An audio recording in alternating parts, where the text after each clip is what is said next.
Latvijas čempionu vienība Valmiera FC tiksies ar futbola klubu Meita. Dodas laukumā Valmiera un Meita. Paralēli arī notiek vēl viens spēles Salaspilī, kur turnīra pastarīt Supernova tieks ar turnīru līderu vienību Riga. Meita sāk spēli pret Valmieru. Šoreiz aizsardzības malā skatām šo epizodi un līdz bumbai neviens no Valmieru neaizsniedzas. Tas no šo epizodu sīties no foul, no distances. Nevar tā vienkārši nebūt ar Jānis Beks ar šo situāciju tikt galā. Tiks distance spēcīgi, jāsaka arī noteikti aizsargā, bet Beks bija ieņemts šo tēmu.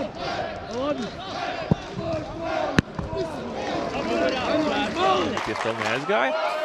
Un šeit Toņiševs gāž tieši Andri Rihardā.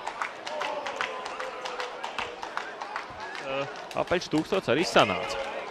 Melnis, viņam iespēja doties Valmieras sodu laukumā. Skaisti pārmet bumbu pretspēlētājiem Melnis, bet kaut kas cits neapvainoši nevienu. Gribēja pāri skaisti sev pārmest bumbu. Tas arī svarīgs Zobrats Valmieras komandas spēlē vidējā līnijā aizsardzības tādā koordinēšanā.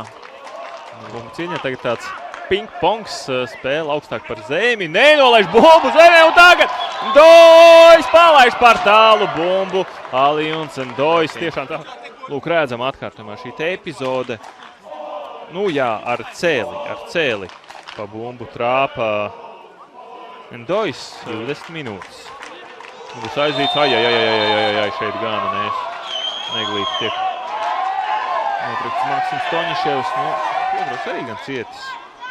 Viņam uzkāpja pēc tam, bet nospēlēja bīstami.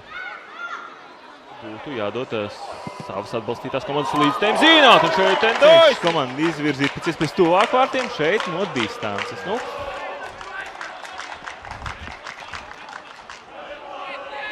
Un tagad Meita dodas uz priekšu. Ruhādze kopā ar Melni. Melni šobrīd, man liekas, aizmugurē, bet Ruhādze turpina doties uz priekšu. Ruhādze situojās turī, bet Klāvs lauva, bet Balots ir nokritis. Skatīsimies šeit atkārtumā. Pazaudē bumbu Valmieris šeit. Balotim jāveic pamatīgs sprints. Un, aizkadrā paliek šī situācija. Lūk, šeit redzēsim. Ruhādze dodas uz priekšu, izdara sitienu. Un, Balotis šobrīd nolec no laukuma. Šobrīd Juris Kalns prasa, būs Balotis spēlētājs vai nebūs. Un šeit tas viss kārtībā. Taņiševs varēs spēlēt, bet arī tā izkupiens no aizmugurs. Acīm redzot, ir ņēmuši vērā šos te tādus aizrādījumus. Šoreiz tas bija Kurcevs. Tur īstenībā tāds Balodim, jācer, ka domāju, ka jābūt centrēs, tā arī notiek. Uz tālos tā būtu aizsniegts līdz bumbai Toņiševs. Bet, nezinu, tā viltīgi. Iepauzē nedaudz Toņiševs. Bumbu un ļauj Meitai doties priekšu. Sasaki! Šis te ekipējuma gabals. Kā te ļoti neveiksmīgi nospēlē Diops. Vasiļevskis sitiens un bomba ir vārtos. 2 minūtes līdz pirmā puslaika beigām. 1-0. Meita pārņem šīs spēles vadību. Un nekā vajadzētu. Un arī lauva noteikti varēja aizsniegties. Labāk, līdz momentu it kā aizskāra, bet tomēr bumba nodevīgi iegriezās. Un arī šajā vārdu zaudējumā, ko pirms minūtēm 5 mēs redzējām. Niekam Fēdem dzeltenais plāksters. Beks aizsardzības centrā numur 3. Normāls Uldrits. Sāpīgi. Kurcevs. Un Veipam dzeltenais plāksters. Bruno Melnis ar dūri izsit bumbu Klāvs lauva. Un šogad pārgājās atpakaļ uz Meitu, kur jau principā sevi arī tā labi pieteica. Bet tagad Toņiševs, labs apspēlēšanas manevrs, par tālu šķiet. Pārāk āsu leņķi uztais pats sev Toņiševs, individuālo uzņemšanos, lūk, redzam. Toņiševs tiek līdz sitienu pozīcijai, vairāk šķiet tādā cerībā, Neizdodas Jāni Beiku tagad patracēt. Var paļauties uz varu sistēmu, ka Jāni gadījumā aizmugur būs, tad tiks tā arī nokonstatēts pēc tam video. Bet teica, ka uzbrukumā viņš nav tik varošs kā. Labi. Un tā, nebūs. Oi, kas te? Es domāju, tev arī ir jāpaskatās, vai tiešām Landis Freimans parāda 11 metru soda sitienu. Valmierai potenciāli iespēja būt vārds no 11 metru Pendels atzīmes. Protams, ja var Busiļā nelems kā savādāk. Skatāmies. Lūk šeit. Ņēmis zaudē bumbu. Toņiševs noteikti tas, kurš jāuzslavē. Un šeit, šeit ir Pendeli. Šeit ir Pendeli atkārtojumā varbūt spēles ātrumā. Vēl man šaubas bija, tagad pavisam noteikti. Tas ir 11 metru soda sitiens, un to nedod izpildīt Endojam. Valmierai ir bijis pieredze, ka spēlētāji, kur nopelna Pendels, nesitās iekšā, tā kā Latvijas futbolists. Jaunzems pret Beku. Un Beks uzvīk pusi, bet Jaunzems raida bumbu precīzi tieši pie kreisā stāba, un Jaunzems rāda sirsniņu līdzjutējiem. Milniņš Valmieras publiku, un sitiena Aldis Jaunzems to realizē. Nu redzam, Beks darīja visu iespējamo, ko vien varēja, uzminēja pusi.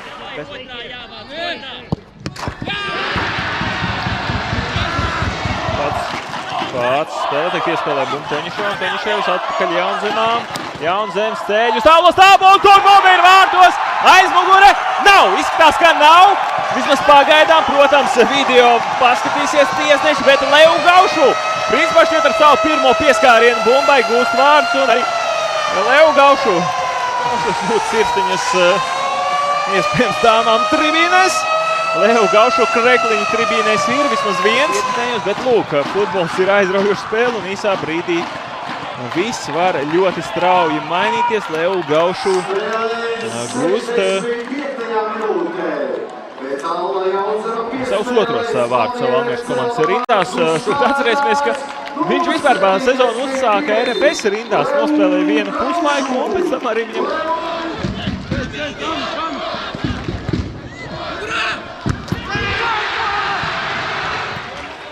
Valmieras līdzstājiem iepriekšējā spēlē Trepene. Islandiskus izgājienus. Varējām dzirdēt, Valmieras līdzstājiem pārspīlēja Beks. Tagad jau Toņiševs dodas uz priekšu. Ruhādze atkal gāž, un šeit gan ir pārkāpums. Trešo reizi spēlē šādi. Izkupienā spēlēja Ruhādze, bet šoreiz nospēlē pretiniekam kājās un saņem zelta no plāksteri. Divos izkupienās šādi labi nospēlē, bet šeit nepaspēja. Nospēlē kājās. Nu, labi, ka Toņiševam bez traumas varēja arī potīt. Šajā sezonā ar kādu disciplināru pārkāpumu daļu. Arī pa vārtiem. Kāds divreiz spēles jau ir izlaids. Gan Emis, kurš nebūtu. Tagad Mēlnis dodas uz priekšu. Barbosa! Nu, jāsaka, šis spēles pārsteigums. Šobrīd ļoti labi ticis galā ar Bruno Mēlni. Jo novēlšās arī trivīnēs esošie skatītāji Gustavu. Statistikā viņam uz šim viena spēle, viena aizbīt minūte. Tā kā 9. minūte laukumā, bet tagad Gustavu tiek novirzīts galvenajā piedrumā.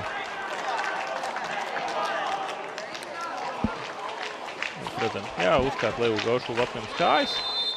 Jodrovs ieskrienas. Nē, tomēr caur mūli. Viņam priekšā mēģina traucēt tagad. Un uz to stāvu mēģina. Un kur ir bumba? Bumba nav vārtos, bet varēja bīstam sanākt. Lūk. Uldrichs mēģina pagarināt, un kurš tur izdara sitienu.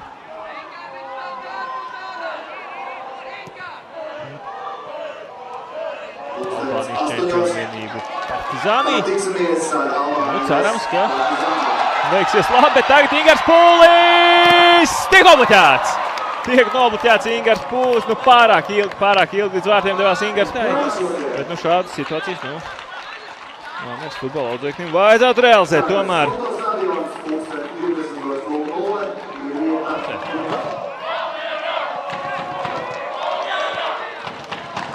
Sīvru dodas uz priekšu, un ko šeit Ganēms izdara? Ganēms atčakarē dienu Valmierai! Neiespējams, ka nē, nu ļoti liels problēmas šeit varēja sanākt. Ganēms kārtējo reizi, ko izdara Ganēms. Varbūt Sīvru nodrebēja sirsniņa. Nu, redzam, pavilka bumbu garām, bet, nu, jā, paskaties, Barbosa atgriezās atpakaļ aizsardzībā. Bija jau gatavs spēlēt vārdsargu pozīcijā. Nu, Andris Fremans arī šobrīd rāda, ar to, ka spēle ir galā. Valmiera vairs bumbu neizspēlē, līdz ar to rezultāts 2-1 Valmierai tiek. Svarīgie 3 punktiņi. Valmiera no 5. pozīcijas turnīra tablā pakāpjas atpakaļ uz 3., kur arī ieņēma pirms šīs spēļu kārtas.